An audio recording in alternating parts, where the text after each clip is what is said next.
નમસ્કાર મિત્રો, તો સ્વાગત છે તમારું ભાઈ મગ પુલાવના સ્વાદિષ્ટ બ્લોગમાં. અહીંયા તમે એક જ વાર ટેસ્ટ કરો છો ને તો વારંવાર તમે અહીંયા જ આવશો. આ ભાઈ મગ પુલાવ એન્ડ વડાપાવ વાળા કહે છે. તો અત્યારે વાગ્યા છે સવારના 8. જોઈ શકો છો તમે મોર્નિંગ વ્યૂ. અત્યારે અમારી દુકાન થઈ ગઈ છે ઓપન. ભાઈ મગ પુલાવ એન્ડ વડાપાવ જોઈ શકો છો તમે. અહીંયા તમે હજુ સુધી પણ ટેસ્ટ ના કર્યો હોય તો એકવાર વિઝિટ જરૂરથી કરજો, એકવાર ટેસ્ટ કરજો. અને અમારી ચેનલ પર ન હોય તો ચેનલને સબસ્ક્રાઇબ કરી દેજો. વિડીયો ગમે તો વિડીયોને લાઈક, શેર એન્ડ કમેન્ટ કરી દેજો. તો જોડાઈ રહો વિડીયોમાં એન્ડ સુધી, કેમ કે આજે આપણે લીધી છે રજા. એટલે આપણા રોહિતભાઈ આજે રેસીપી બનાવવાના છે. એટલે કેવી રેસીપી, એટલે કેવો આપણે મગ પુલાવ બનાવે છે એ આપણે જોઈશું. ચાલો જોડાઈ રહો વિડીયોમાં એન્ડ સુધી. આપણે જોઈશું કે મગ પુલાવ કઈ રીતે બને છે અને કઈ રીતનું આપણા રોહિતભાઈ બનાવે છે જોઈશું આજે આપણે. રોહિતભાઈ અત્યારે સવારમાં બનાવી રહ્યા છે મગ પુલાવ, કેમ કે આજે આપણે લીધી છે રજા. એટલે આજે આપણા રોહિતભાઈ આપણે બધાને મગ પુલાવ ખવડાવવાના છે. જોઈ શકો છો. શું આવી ગયું પહેલા? સ્પેશિયલ ચટણી આવી ગઈ. તો પહેલાં સ્પેશિયલ ચટણી આવી ગઈ છે એમની, અને એમની અંદર શાકભાજી પણ એડ કરી દીધી છે.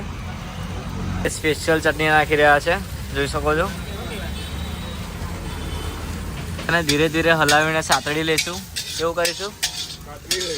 જોઈ શકો છો તમે. પ્રોપર તરીકે સાતડી જાય ને ત્યાં સુધી એને હલાવીશું આપણે ધીમા તાપેથી. ગેસ ધીમો રાખવો. ગેસ ધીરે તાપે કરી દઈશું આપણે. પછી એની અંદર એડ કરીશું આપણે રાઈસ એડ કરવાનો છે ને હવે. તો હવે રાઈસ એડ કરી રહ્યા છે એમનું. તો રાઈસ છે, જોઈ શકો છો તમે. તો રોહિતભાઈ કયો રાઈસ વાપરો છો તમે? બાસમતી રાઈસ વાપરો છો, એવું છે. તો જોઈ શકો છો તમે બાસમતી રાઈસ રોહિતભાઈ વાપરી રહ્યા છે અત્યારે.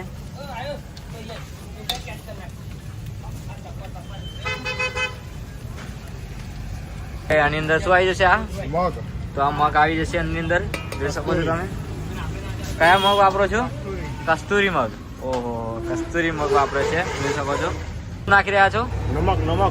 એટલે મીઠું નાખી રહ્યા છે. સ્વાદ અનુસાર મીઠું નાખીશું આપણે. ઓકે. આ શું નાખી રહ્યા છો તમે? અમારો સ્પેશિયલ મસાલો. હા, એ તમે ઘરે બનાવો છો મસાલો? તો એમનો સ્પેશિયલ ઘરેલું મસાલો છે, જોઈ શકો છો. તો સ્વાદ અનુસાર નાખી દઈશું આપણે મસાલો. ધીમે ધીમે એને હલાવી લેશું પ્રોપર તરીકે, જોઈ શકો છો તમે. તો આપણો મગ પુલાવ બનીને તૈયાર થઈ ગયો છે. હવે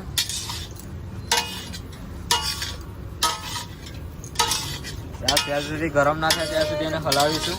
થોડો ગેસ ફાસ્ટ કરીશું.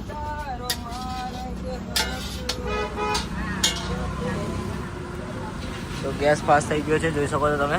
હવે એને પ્રોપર તરીકે હલાવી લઈશું આપણે.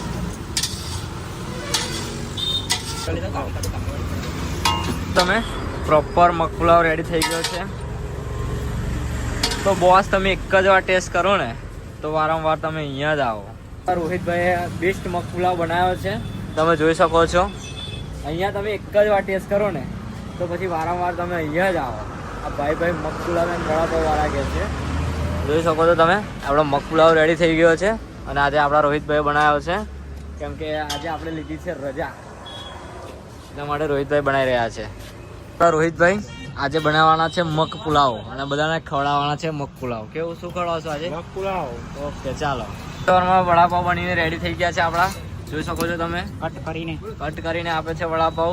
એક જ વાર તમે ટેસ્ટ કરો ને બોસ તો વારંવાર ફરી અહીંયા જ આવો. આ વડાપાવ કે છે. ઓહો, વડાપાવની અંદર શું શું આવી જશે? પહેલાં ચટણી આવી, મીઠી ચટણી આવી જશે.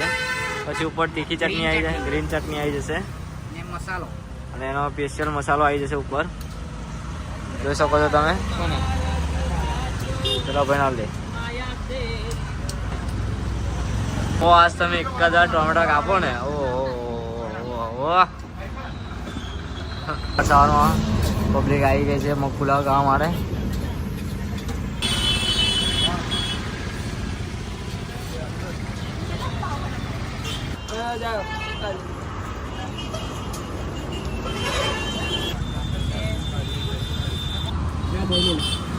આવું કરા તું? હે દહીં ભાઈ નાખ્યા ભાઈ દહીં ભાઈ ના હાલે છે જોશે દહીં બાલે આવે માપનું હોય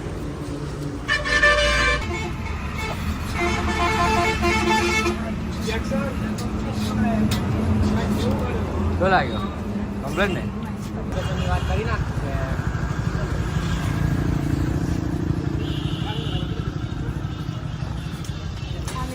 પેકેટ કાપવાનું અચાર કાપે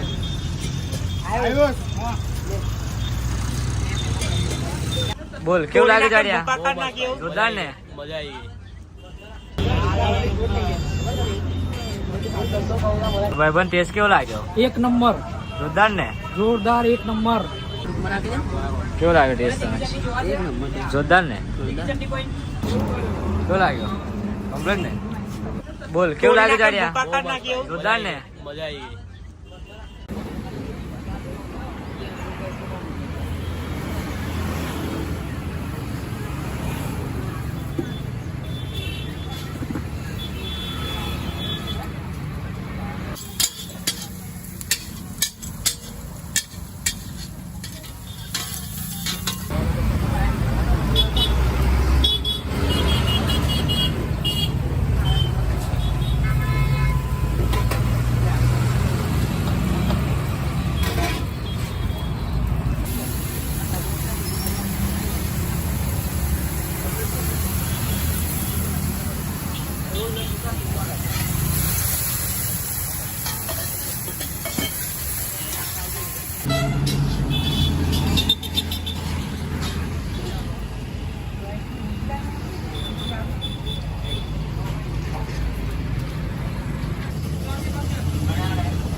તું કેવો લાગ્યો ટેસ્ટમાં બેસ્ટ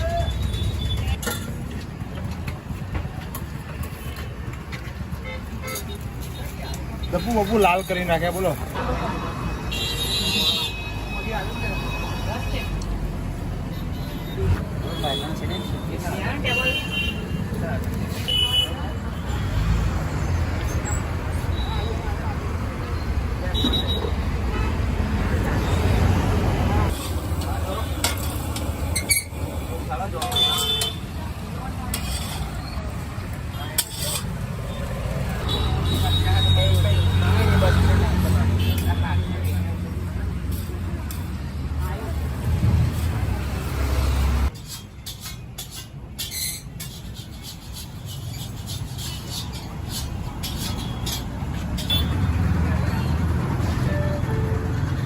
આ કુલામાં મને કારીગર યોગ્ય ના લાગ્યો તો અમે કારીગર બદલી કાઢ્યો છે તો ભાઈ જોવો હવે આ ભાઈ બનાવવા તે બરાબર ને